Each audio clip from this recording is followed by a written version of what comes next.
Ladies and gentlemen, welcome to the video. I'm gonna be going through advertising compliance training. If you're tired of getting disapprovals, ad accounts shut down, you think that you've studied everything there is to know on compliance, but nobody's really put you on game to what actually happens to get things shut down on these ad platforms, how to get around them, this video is perfect for you. My name's Jeremy Haynes. I help businesses hit $1 million months. I'm really excited to have you here. If you're new to the channel, again, every video that you could watch on this channel is dedicated to that topic, hitting $1 million months, and it's plural, not singular. We like many, not one.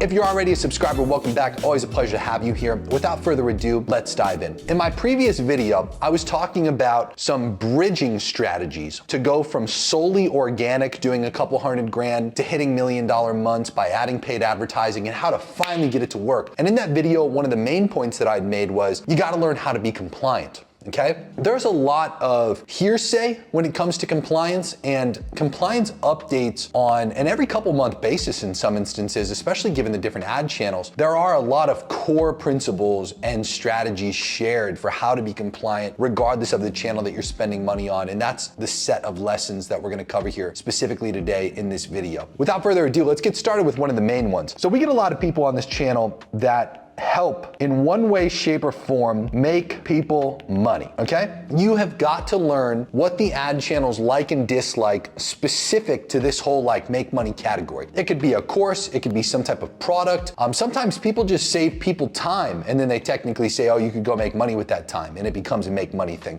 There are all different kinds of products and services out there that are high ticket that have some type of, again, dollar value outcome from investing into it and using that product or service. Okay? Golden rule number one, you can never, ever say an amount plus a time frame. Okay, this is where you get burnt more than anything else when it comes to these make money things. We just had a guy just yesterday. He's in our inner circle offer. He sent us over his ad copy and his videos to watch to give him some perspective on what was getting him shut down. He had said to me, dude, I've watched everything under the sun. Like, I just can't figure out what's going on here. I'm not exaggerating. I click on the first video, watch the first like 10 seconds, and the guy was saying something along the lines of, we help you through job stacking, set up to 50% more salary for yourself in under 90 days. And even if you don't have an exact dollar value, like saying, I help you make an extra 10K a month in the next 30 days, there's plenty of people that you can look up. There's a very infamous sales trainer that got shut down by the FTC recently. There's also a very, very well-known partnered with Tony Robbins guy that got shut down by the FTC recently for his real estate offer. And in both of these examples, the sales training offer and the real estate offer, they were both making income claims with specific timelines. Okay, so it's different to say a dollar amount a month. It's very important to note that if you say, I'm gonna help you get to blank in blank time frame, that's really what it is. So make X in Y, Y being time frame, okay? This is a big no-no. And again, I can't stress it enough. The ad platforms will shut you down for this because it all comes down to FTC compliance. Okay? Whether you operate internationally, whether you operate in the United States, the one golden rule is very simple to follow, and that is FTC compliance standards. Okay? That's all the ad platforms do when it comes to their compliance in almost all instances. There are some fringe examples. I'll give you an example with Facebook specifically, and all the ad channels do this, by the way. I'm just giving you the Facebook specific example here. Never use what they call branded assets. Okay, so branded assets includes words like Facebook, Instagram, WhatsApp, Messenger. These are all owned words, trademarked terms by these organizations and companies, and they genuinely hate when you use those words, so they disapprove your ads for it. These could even be as simple as like the abbreviations like Facebook, IG, etc. TikTok, TT on TikTok can potentially, not as strict as Facebook, to be fair. Facebook's the strictest amongst these for the branded assets category. But the point I'm trying to make here, right? Almost all the compliance standards are genuinely just FTC compliance standards. There are some fringe ones like the branded assets ones. That's the point I'm trying to make. If you look at the FTC, their entire website has every single case that they publicly post about what the business did wrong, why it was non-compliant, and on top of that, generally they obviously post about fines and the people and companies involved, and on top of that, their consequences, okay? But the main things you wanna do, like just one of the easiest things to do is, first of all, go to the FTC's website and literally look up all of their press releases that they have and just sit there and scroll through them. Like sometimes we have guys that hit us up that say like, hey, I've got this credit offer. And it'll be a credit offer that like has something to do with credit repair. It's like, dude, that's one of the most notorious, biggest set of takedowns in the FTC's modern history. Like they've taken down companies for 200 plus, 300 plus $1 million that had like low ticket, couple dollars a month subscription plans where they just, all the FTC's doing is preventing consumer harm. So they deemed consumer harm was happening in that example, shut it down. So then what do the guys at these ad platforms do? Pretty simple. I mean, they look at the FTC's website and they say, oh, well, they don't like us doing that, obviously. Let's update our algorithm to ensure that we don't have any of that going on, because they are trying to reduce fines, okay? This is the main thing to understand about why they leverage FTC compliance standards and best practices, okay? It is solely because, first of all, they don't want any bullshit on their platforms, okay? Like they don't want scams, and obviously they want to make sure that people have a good user experience on the platform. Nobody wants to get notoriety around, oh, everything I've ever bought on this platform. Like TikTok's starting to get this rep on certain social platforms from content I've been seeing recently where people just buy a product off TikTok shop and they're like, this product was dog shit. Like it was poor quality, like didn't do X, Y, Z. To be fair, I've had like a mixed set of interactions and experiences myself at TikTok shop where some of them I'm like, this is a piece of shit. Others I'm like, this is really good. So I'm not agreeing or disagreeing whether that's true or not. I'm just simply trying to give you a perspective. When that starts to happen, when what you're starting to see on TikTok shop is an example, just product quality, TikTok will step in and they'll say, there's gotta be some type of like standard that's executed here. Otherwise we'll become notorious for this and like people will stop buying with us, you see? So that's why these companies are trying to do it. They are trying to avoid losing money, okay? That's really all it comes down to. And when you think with that, you have a master plan for what to do to be compliant, okay? They're trying not to lose money. That's the moral of the story, okay? And that's really the main moral of the story. You master that, you pretty much master compliance. I don't necessarily love it. I mean, to be fair, sometimes it's very demoralizing and sad, because sometimes you look at some of these FTC examples for companies they've taken down and you read them and you're like, wow, I mean, that really sucks, and it really puts a lot of things in perspective for you in terms of just what's going on out there in the world and then how those individual instances can like plague, like a ripple effect, an entire industry of people that are operating legitimately and like, the standards it increases. And that's all, to be clear, created from the perspective of ensuring consumers don't get harmed. So from that perspective, it's great. Just from the perspective of like making business, I don't want to say harder, to be fair, just a higher standard is a better set of terms. And then the issue is though, a lot of businesses, kind of like when new laws are passed and like citizens might not be aware of them. And let's use the example, there's some kind of new traffic law where here in Florida, the left lane is sacred, as it is in almost all places. If you're international, maybe it's the opposite lane. I don't know what to tell you if you drive on the other side of the road. But here in the US, the fast lane is the left side of the road. And if you drive in the fast lane slow, it's an infraction. Like you can get pulled over and get ticketed for that. And I've seen people, literally witnessed somebody driving slow in the fast lane and then boom, they get pulled over by a cop, which is great, obviously, if you want to speed in the left lane. But if you don't know about the law and then you do that and you accidentally break the law, it's like, that's problematic. That's what happens with compliance in a lot of instances. Like that's why it's so consistently updating and they don't just have a static, this is the set of rules. Like they change because there's constantly new cases and constantly new companies that get shut down and compliance standards that are set by these organizations. So, and by the way, here in the United States, it's not just the FTC, it's also the SEC, which handles a different set of financial crimes, more securities laws. But even that, like there's a tremendous amount of compliance issues that you can come across in the raising capital space that relate more to the SEC comparatively to the FTC. Both of these are obviously just civil divisions of the government. If anything criminal occurs, they'll refer it over to the DOJ for criminal prosecution and for these people to get in trouble that way. But I digress. The point I'm trying to make is very simple. Looking at the FTC's websites, sometimes, not as often though, to be fair, more so FTC than anything else, but sometimes you can look at the SEC's websites, look at what they specifically are doing, what kind of press releases they're going after or shutting down, and you can watch them them in real time, kind of like chase specific industries. So you know what's getting hit the most and what has a high probability as a niche to start experiencing issues. Just recently, as an example, there's been a lot of like this new set of meta restrictions coming in 2025. I made a whole video on it talking about how health and wellness, some investment services that include like credit repair as an example, and all kinds of other courses and like far-reaching examples that could potentially be hit by this. That comes from a whole chain of mainly Ozempic and like semaglutide and like peptide related companies that were just freely advertising on the ad platforms that started having adverse health effects, that started getting sued, that then started getting pursued by the FTC, that then got shut down and fined by the FTC, that then, ripple effect, impacts ad compliance, and all of a sudden there's a whole new set of compliance standards that get rolled out, whole new features and tools and you know, issues that you have to deal with as an advertiser as a result of that. If you're in those niches and operating totally fine, you know, you still have to deal with those things, simply put.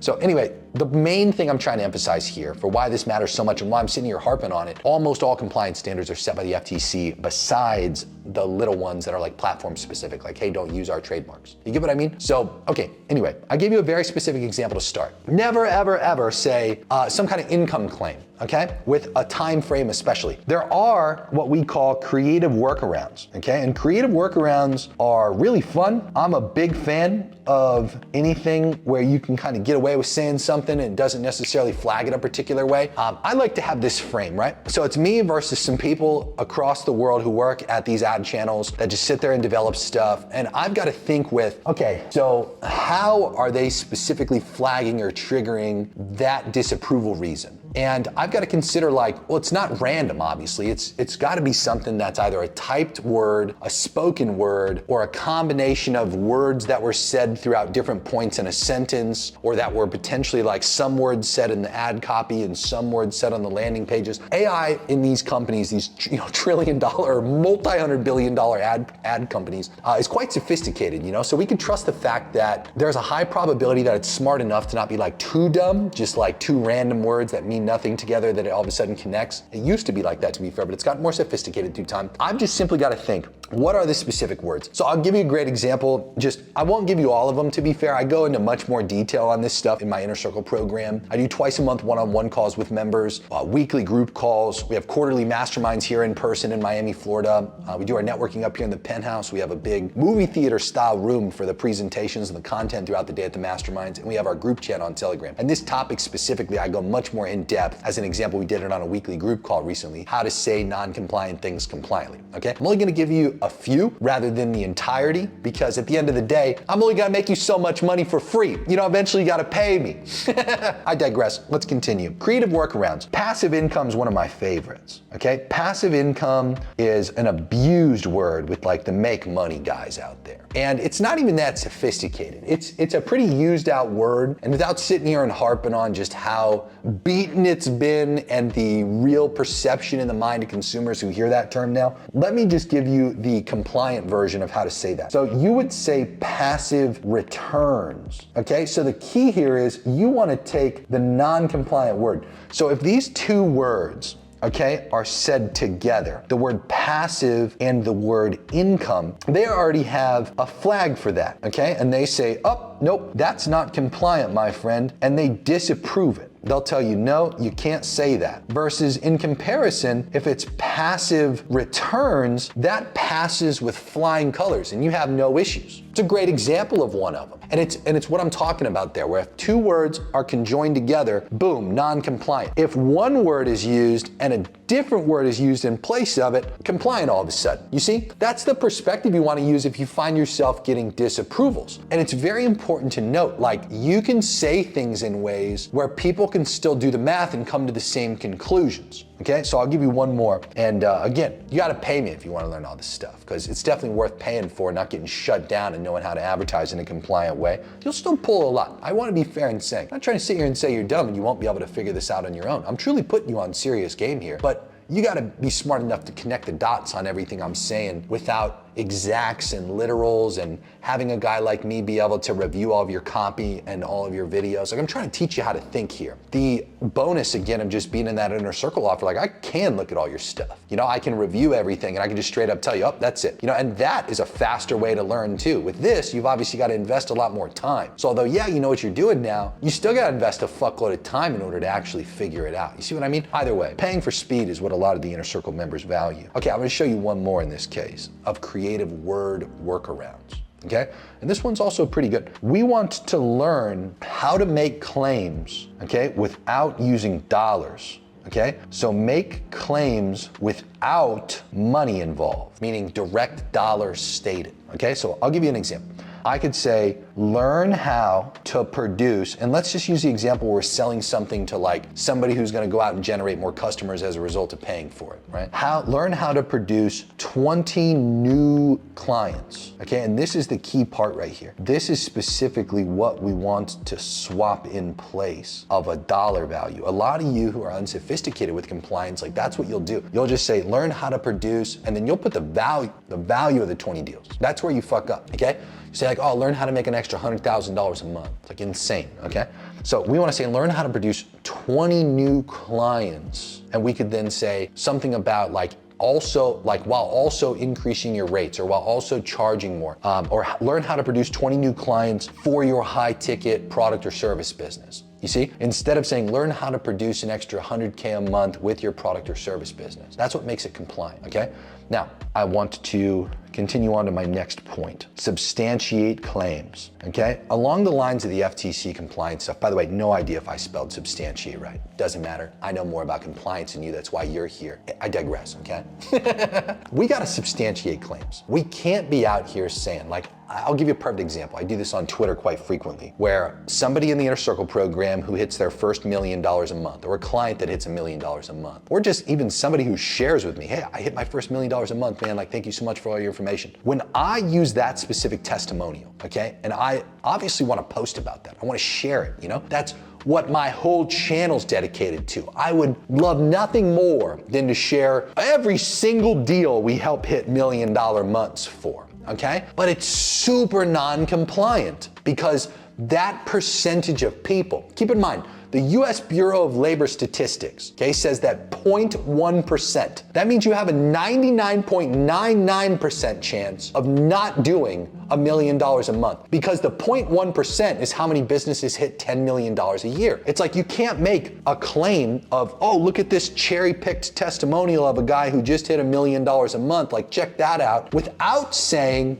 all of the important information. Like as an example, literally read this tweet right here that, and by the way, I've done this like, I don't know, 3 times just this month as an example. This passes FTC compliance with literal 100 out of 100 on an FTC compliance AI tool that you can use as an example. It includes things like me sitting there saying, okay, this is not the average result that our student base hits. As a matter of fact, you have this percentage of a probability to ever hit this number, okay? Are you special enough to enter into that? Probably not. You know, you have a 99.99% probability to not do that, as you can see here, okay? On top of that, as I continue in my example there, I'm also sitting there saying things like, you have to look at our average student. Our average student in the Inner Circle does like 200 to 300K a month. Does that mean that you'll do 200 to 300K a month in the instance that you join in? No, it doesn't even mean you'll do that if you're below that. That's just the average of the student base inside of that group. And by the way, that part cannot be made up. That has to be the literal example.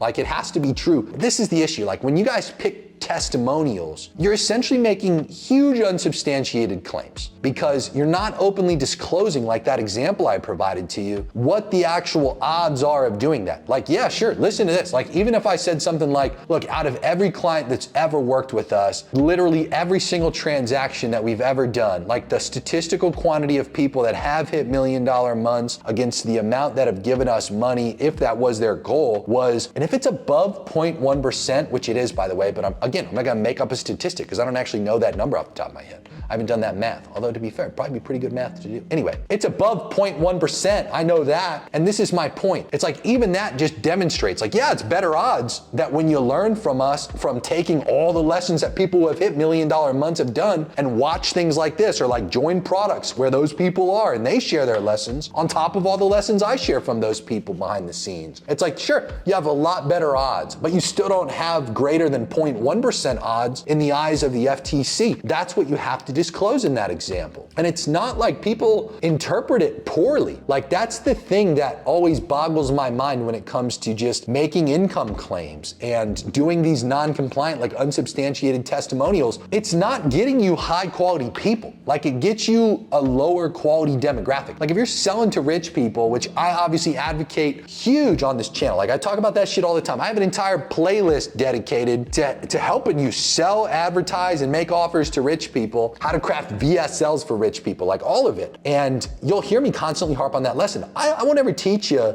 like something that's gonna be bad to do with a rich demographic. Like, this specific set of advice holds true so much with that niche. If you sell to rich people, they fucking hate, like it's like a huge red flag to them when they hear you make a massive income claim or when you just cherry pick a specific testimonial. Like, rich people wanna know the truth. They wanna know the real statistical probabilities. Even if those probabilities are small, well, guess what? They're rich. Like, they're already likely in the top 1 to 3% of planet Earth, potentially even greater than that. You know, I get people that come to me sometimes that already make $1 million a month. They're in 0.1% of the population on Earth when it comes to business revenue. You know, it's like they know their odds are already very small, and they have confidence in themselves, but they want to know the true odds against them. You know, it's not like they seek things that just sound too good to be true. It's quite the opposite when you sell to rich people. They seek things that are real, honest, transparent about what it takes, you know? They don't want any kind of fluff or bullshit, because then they're gonna get even more mad if they buy into something like that, because it takes more time than what you otherwise stated. I'll give you a great example, dude. I was just building another website with our development team, and I found myself on WP Engine buying another website. And on my plan, it said something about like I have to call. So I called in WP Engine. And I see online, it said something about like, oh, it might be like upwards of $400 to $1,200 a month. And I was like, dude, I don't give a shit. Like, these websites will make far more than that. I'll pay that right now online. I don't need to talk to somebody. Matter of fact, I don't want to talk to somebody. Dude, I get on the phone and I'm talking to the sales department that I got routed to. And I'm like, hey man, like, you know, this is all my information. Like, you know, I just need to upgrade this plan. My development team's right now asking me for this new production environment, and I'm limited to create it because I don't have enough sites. Like, can you just upgrade my plan? And he's like, oh, you know, as a matter of fact, you have this account manager that you got to talk to in order to upgrade your plan. And I'm like, an account manager? Like, what are you talking about? Dude, I signed up online. I don't know any fucking account manager. And he goes, yeah, matter of fact, like, no, you're right. You never met this person, but dude, earliest I can get you upgraded is tomorrow morning at like 11:30 a.m. And I say out loud, I'm like, bro, so you're telling me I can't just spend money? Like, you guys are also making me spend time? I was like, dude, that's not what I fucking signed up for. Like, I'll just go sign up under another new email right now and create a new fucking account before I ever do that. Like, just let me give you money. And dude, for another 5 minutes, just give me the fucking runaround. I couldn't believe it. It was genuinely shocking to me that a company would make it so hard to give them money and make me spend time with the money. You see what I mean? That wasn't the expectation that was set originally. So it really pissed me off. Now, if initially they would have set the expectation, hey, this is what you're buying now, and if you ever need to upgrade, you need to talk to somebody, just the expectation being set, dude, that would have made it tremendously better. I wouldn't have felt as bad. You know what I mean? It was the expectation failure. I created the disconnect there and the friction, okay? And I don't bring that up randomly. Again, that's my point. When you do unsubstantiated claims, you cherry pick testimonials, you aren't compliant, you're just making a fuckload of income claims and like who knows what else you're doing non-compliantly. My point being is like, the more you do that stuff, the more distrust it creates and the more general of a demographic you sell to who's, I'm not trying to make the general public sound stupid when I say this, like rich people get fucked over a lot. You know, and they therefore are on edge about being fucked over again. And they try to keep an eye out for it, you know? So they're just more on edge and on their toes and not necessarily skeptical. They're willing to take risks, but they keep their eye out for bullshit. Their bullshit radars through the roof. You know, they sharp eye on intuition with red flag identification. And one of the fastest ways to turn off a highly financially qualified demographic is to just do a bunch of non-compliant shit. Make income claims, cherry pick testimonials without proper risk disclosures. Like, they hate that shit, okay?